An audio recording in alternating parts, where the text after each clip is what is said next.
오늘 새벽에 우리가 함께 묵상하고 있는 이 말씀은 많은 분들이 이 장을 가리켜서 부활장이라고 부릅니다. 기독교의 복음의 핵심 내용을 담고 있는 매우 중요한 장인데, 이때까지 보아왔던 1장부터 14장까지의 말씀을 우리가 보게 되면 고린도 교회에서 생겨났던 여러 가지 문제들, 그러니까 우리가 말했던 분열과 다툼과 시기와 질투와 여러 가지 문제들에 대해서 사도 바울이 그들에게 당부하고 싶었던 말씀을 하고 있었던 것이고, 또한 그 내용들을 통해서 교인들이 가지고 있었던 가장 궁금했던 그러한 교인들의 삶에 대한 문제, 신앙의 문제들에 대한 그런 이슈들을 가지고 사도 바울이 말씀을 전해왔다면, 오늘 말씀 15장 말씀은 바울이 고린도 교회 성도들에게 꼭 재확인하고 그들에게 가르쳐 줘야 하겠다고 생각했던 내용의 말씀을 담고 있는데, 그것이 바로 예수 그리스도의 부활에 대한 말씀이라는 것입니다. 그 당시 고린도 교회 안에는 그리스 철학의 영향을 받은 사람들이 많았습니다. 예수님의 부활에 관한 회의적인 태도를 가지게 된 이유가 다른 것이 아니라 이 그리스의 철학의 영향을 받아서 이 그리스의 철학에는 전통적으로 사람의 영혼은 선하지만 육신 그리고 물질들, 이런 것은 악한 것이다 또는 악의 근원이다 라고 생각하는 그런 비성경적인 영지주의 사상이 깊이 들어가 있었기 때문입니다. 이로 인해서 고린도 교회 안에서도 예수 그리스도의 부활, 육신의 부활이 뭐 그렇게도 중요한 것이지, 육신의 부활, 육신은 악한 것인데, 그러면서 예수 그리스도의 부활을 거부하려고 하는 그런 경향들이 많았기 때문에 바울은 오늘 말씀을 통해서 예수님의 부활이 얼마나 중요한 것인지, 우리의 신앙생활에 얼마나 핵심적인 요소인 것인지, 이 같은 가르침을 주기를 원했던 것인데, 그래서 바울은 예수님의 십자가의 죽으심과 그 부활 사건은 그냥 기독교인들만이 주장하고 억지로 말하는 그러한 망상이 아니라 역사적인 historical fact, 역사적인 사실입니다 라고 증거하고 있는 것입니다. 3절 말씀을 봅니다. 나도 전해받은 중요한 것을 여러분에게 전해드렸습니다. 그것은 곧 그리스도께서 성경대로 우리 죄를 위하여 죽으셨다는 것과 무덤에 묻히셨다는 것과 성경대로 사흘날에 살아나셨다는 것과, 여러분, 이 짧은 두 구절 속에서 우리가 주시해서 봐야 할 것은 빨간 부분입니다. 성경대로.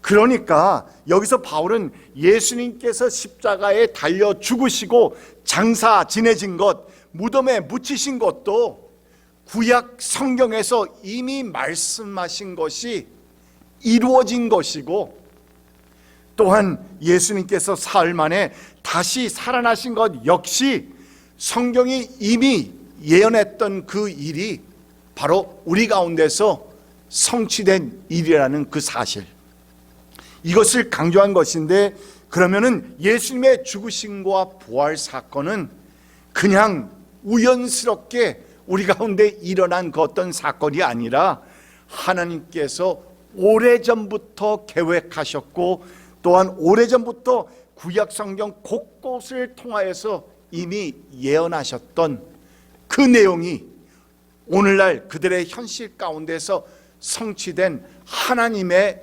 역사적인 사건이다라고 하는 것을 강조하고 있습니다. 이 같은 부활의 사건을 사도 바울은 더욱 확실하게 증거하기 위해서, 입증하기 위해서 바울은 예수 그리스도의 부활을 지켜보았던 증인들의 수많은 증인들을 언급하기 시작합니다. 5절 말씀을 보니까 게바에게 나타나시고 다음에 12제자에게 나타나셨다고 하는 것입니다. 그 후에 그리스도께서는 한 번에 500명이 넘는 형제 자매들에게 나타나셨는데 그 가운데 더러는 세상을 떠났지만 대다수는 지금도 살아 있습니다. 여러분, 이 5절과 6절 말씀을 우리가 지금 보았는데 지금 증인들에 대해서 말하고 있습니다. 무엇에 대한 증인? 예수님이 부활하셨다는 것을 보았던 증인들, 예수님을, 부활하신 예수님을 만났던 증인들을 언급하고 있는데, 그런데 여러분이 조금만 생각해 보면 이상하네? 뭔가 잘못됐네?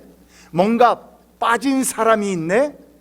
하는 사람이 있을 것인데 그게 누구라 생각됩니까? 그것은 바로 막달라 마리아였다는 것입니다. 그러니까 여기서 흥미로운 것은 부활의 주님을 만났던 수많은 증인들이 있었던 가운데서 바울이 오늘 말씀에서 가장 먼저 언급하고 있는 사람은 누구였다? 베드로라는 것입니다.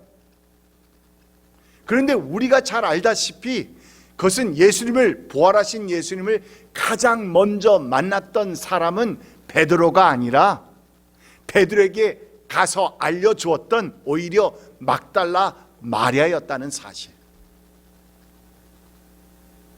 그럼에도 불구하고 사도 바울이 부활하신 예수님을 만난 증인들을 말할 때에 가장 먼저 베드로를 언급했던 이유가 있었는데 그것은 왜 그렇죠? 15장은 부활장입니다. 왜 부활장을 썼습니까? 왜냐하면 고린도 교회 성도들이 그 가운데는 그리스의 철학의 영향을 많이 받아서 지금 예수 그리스도의 부활에 대해서 의심하고 또는 거부하고 받아들이지 않는 사람들이 있어서 이들에게 그리스도의 부활의 중요성과 또한 그리스도는 정말 죽으신 분이 살아나신 것이다 라고 하는 사실을 입증하기 위해서, 그들의 마음을 바꾸기 위해서 이렇게 15장 말씀을 쓰고 있는 것이기 때문에 그에게 필요했던 것은 모든 사람들이 다 믿을 만한, 모든 사람들이 우러러 바라보고 있는 그런 어떤 한 figure, 어떤 한 사람이 필요했던 것인데 그 사람이 바로 베드로라는 말입니다. 그 당시 초대교회에 가장 권위가 있었고 또한 사람들에게 가장 신임을 받고 있었던 사람이 베드로였기 때문이고, 또한 그 같은 베드로를 부활의 증인으로 가장 먼저 내세워서 예수님의 육체적 부활을 거부하거나 의심하는 자들의 그 마음이 조금이나마 돌아서서 바뀌어져서 예수님을 올바로 바라볼 수 있는 성도들이 되기를 사도 바울은 간절히 원했기 때문입니다. 그런데 여기서 바울이 부활의 증인들을 언급하면서 흥미로운 것은 다른 11 제자들과 함께 500명이나 더 되는 그런 형제 자매들에게도 나타나셨다고 말씀하면서 언급한 것이 그런 예수의 부활을 목격했던 그 많은 사람들 가운데는 대다수가 지금도 살아 있습니다. 그러니까 내가 여러분들에게 지금 예수 그리스도께서 부활하셨다는 사실을 말하는 것은, 이것은 어디서 내가 그냥 듣고 말한 것이 아니라 지금도 살아서 그것을 부활을 입증하고 또한 증거해 줄 수 있는 그러한 증인들이 있습니다 하면서 그는 확실한 증거를 가지고 말하고 있음을 그는 이렇게 강조하고 있는 것입니다. 자, 그런데 여기서 자기 자신에 대해서 얘기하기 전에 한 사람을 또 언급합니다. 그 사람이 누구였냐면 예수님의 동생인 야고보입니다. 예수님 생전에 야고보는 자기의 친형인 예수가 그리스도다, 메시아다, 하나님께서 보내신 메시아라는 사실을 도무지 받아들일 수가 없었어요. 그러나 사망 권세를 이기시고 부활하신 예수님께서 자기 앞에 나타나신 모습을 보았을 때에 야고보는 깜짝 놀라지 않을 수 없었고 자기의 생각과 모든 것이 다 뒤바뀌어지는 그러한 체험을 하게 되었던 것입니다. 그래서 그 이후에는 베드로와 함께 예루살렘 교회의 기둥과도 같은 역할을 감당하는 너무나도 중요한 그 초대교회의 지도자가 되었다는 사실을 우리는 성경을 통해서 잘 알게 됩니다. 자, 이같이 많은 부활의 증인들을 언급하고 난 후에 사도 바울은 가장 마지막으로 자기 자신 역시 예수님의 부활의 증인이다 라고 말합니다. 8절 말씀을 봅니다. 그런데 맨 나중에 다리 차지 못하여 난 자와 같은 나에게도 나타나셨습니다. 많은 사람들은 이 구절을 보면서 사도 바울이 조금 빨리 태어난 애다, 10개월을 채우지 못했다 라고, 그래서 체구도 작고 뭐 이렇게 볼품도 없고 뭐 여러 가지 얘기를 하는데 그것이 사실일 수 있습니다. 그러나 오늘 말씀에서 여기서 우리가 봐야 될 것은, 그것은 바로 다른 것이 아니라 자신은 너무나도 초라하고 너무나도 작은 사도라는 그 포인트입니다. 다른 사도들과 비교해 봤을 때, 다른 사람들, 예수의 부활을 보았던, 또한 그 체험했던 많은 사람들과 자신을 비교했을 때 자신은 너무나도 부족하고 모자라는 사람이었다. 왜 그렇습니까?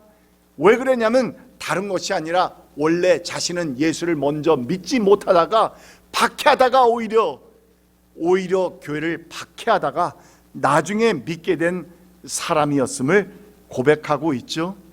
9절입니다. 이 9절 말씀 다 같이 함께 읽어보겠습니다. 시작. 나는 사도들 가운데서 가장 작은 사도입니다. 나는 사도라고 불릴 만한 자격도 없습니다. 그것은 내가 하나님의 교회를 박해했기 때문입니다. 그것은 내가 하나님의 교회를 박해했기 때문입니다. 나는 하나님의 교회를, 성도들을 핍박했던 사람입니다. 스데반 집사가 죽는 그 모습을 나는 고개를 끄덕이면서 당연히 죽어 마땅하다고 했던 사람입니다. 많은 성도들을 감옥에 가두었던 사람입니다.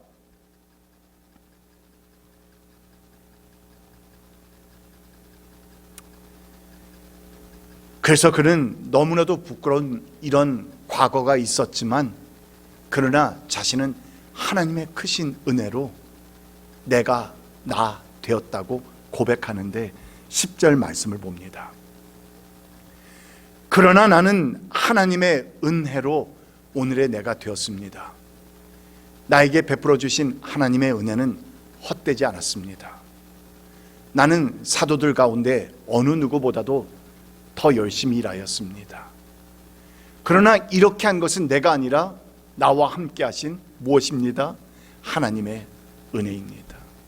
여러분, 이 짧은 한 구절 안에서 하나님의 은혜를 3번씩이나 언급하면서 내가 나 된 것은 하나님의 은혜입니다.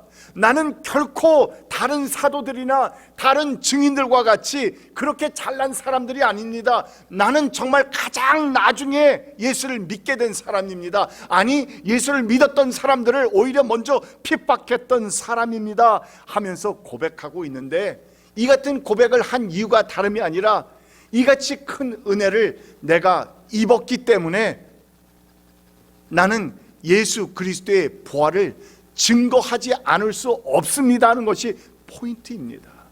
11절 말씀입니다. 그러므로 나나 그들이나 할 것 없이 우리는 이렇게 전파하고 있으며 여러분은 이렇게 믿었습니다.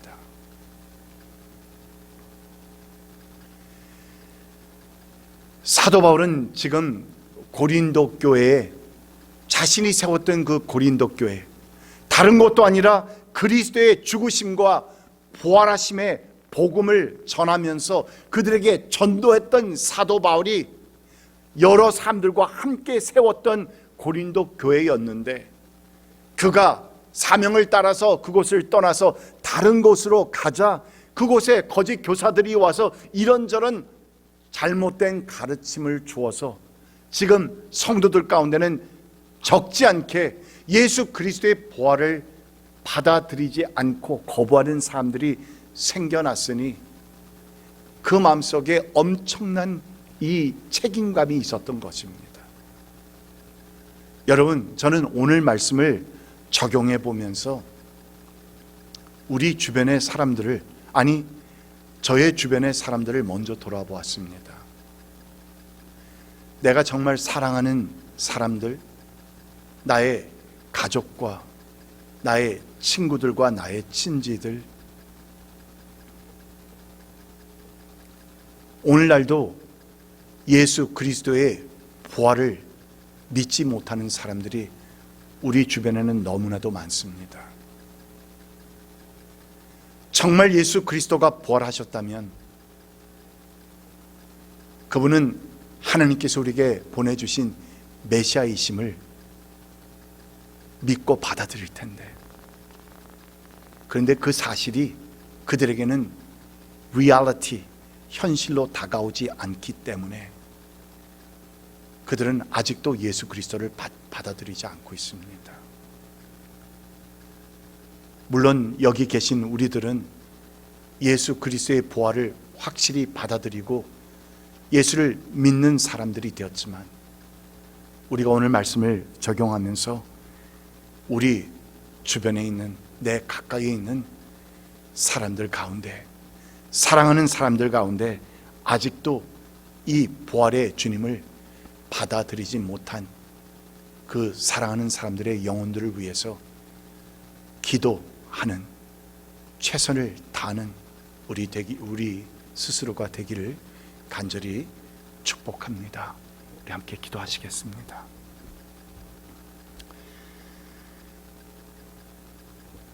오늘 저는 이 말씀을 준비하면서 우리 그리스도인들에게는 너무나도 기본적이고, 우리 가운데는 예수 그리스도의 부활에 대해서 의심하는 자는 하나도 없기 때문에 이 말씀을 무엇을 가지고 오늘 또한 은혜를 끼치며 선포할 수 있을까 고민했습니다. 그러나 가장 끝부분에서 제가 다시 제 마음을 찌른 것은